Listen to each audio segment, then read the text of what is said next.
What were you hoping to do by making the film Trashed?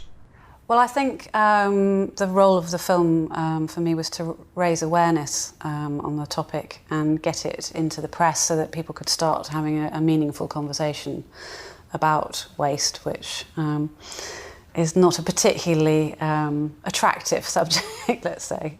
How many countries did you film in?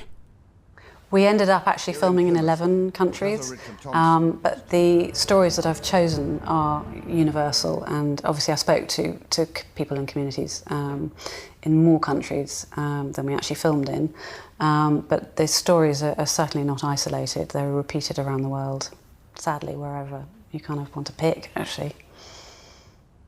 How did you persuade Jeremy Irons to get involved in the film? I had worked with Jeremy some years ago on a different film, and I was generally aware that he doesn't like waste either. He will, wear his jumpers until they're worn out. He'll keep his cars until they're falling apart. He'll repair everything. So he's always seen, the value in reusing things. It's just something natural to him as well. So he just felt like a natural first approach, and so I sent him the treatment, and amazingly he loved it. It's of wood. But in the 50 years since then, things have changed. The treasure I used to find in the sand has been replaced by trash. How did you get Vangelis to write the soundtrack? Well, Jeremy and Vangelis have been friends for years, so Jeremy sent him the rough cut of the film, and Vangelis absolutely loved it. He is also a committed environmentalist, so he's always been aware.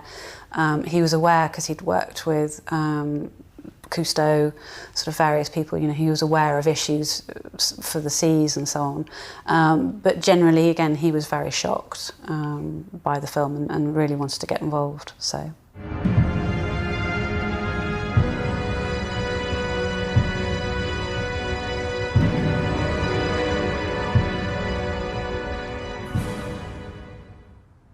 What research did you do before you started making the film?